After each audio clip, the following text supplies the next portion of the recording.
And the last but not least, and this is something not a lot of agents do, all my agents in my agency do it because I hem and haw over it because it just is profoundly important on maximizing your sales amount, and that is getting the budget, okay? So a lot of agents, what they do is they wait till the very end of the presentation to show price, okay? And there's nothing strategically wrong with that. But the problem with that is if the client can't afford it, you've just spent your whole presentation trying to pitch them to afford it, and they just stuck on the price, and now you got to deal with that and get stressed out. Or you may be in a position where you're just randomly picking numbers like maybe 50, 75, 100 a month, hoping it works out. But maybe the client would have spent more than 100, but you didn't get that opportunity to get it, right? So you're in a position where you won't necessarily win as big of deals, and then you won't get as many deals because there's some pushback and resistance. So what I like to do in final expense sales, for example, or any insurance sales where we're getting a premium, which is most of them, is to get it now. Get it up front within the first 10 to 15 minutes. So what we like to script in our presentation is a conversation about, like in final expense, hey, everybody's on a budget, fixed income. The last thing you want to do is buy too much because it is a waste of your money to drop it in 6 months because it's too expensive. We do this to win their affection and understanding that we're out to help them and that we understand their circumstances.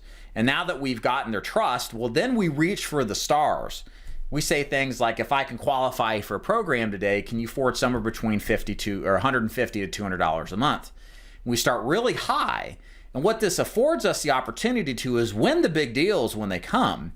But as we walk that budget back, and we never argue with our clients if they decide, it's too much money. We just say, hey, that's no problem. What if I can find you a program between $100 to $150 a month? Will that fit your budget? So we walk it down, and what happens is this is nothing too unique. It works in all sorts of sales. You start them high to kind of get a little shock in the system, like it may be that much, and there's kind of this like takeaway, like, will I be able to get this? I really want it, but I can't afford it.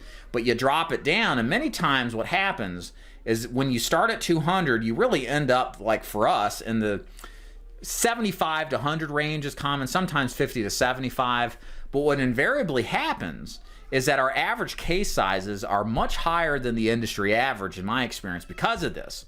And we've done this in a way where the client hasn't been pressured to buy a plan that's outside of their budget.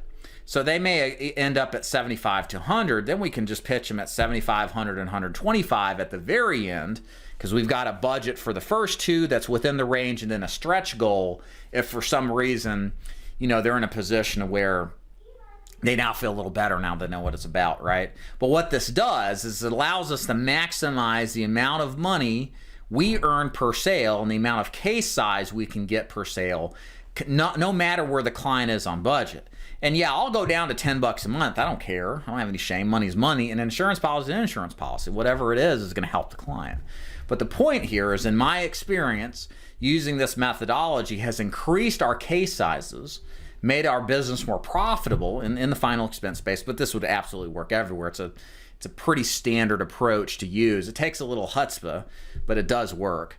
But last but not least, it sets you up to know what to expect on budget. You don't have to deal with that objection to price anymore. They told you they could afford $75 to $100, so you can confidently show that at the end of the presentation, knowing it's in their budget and knowing they can't tell you no, right?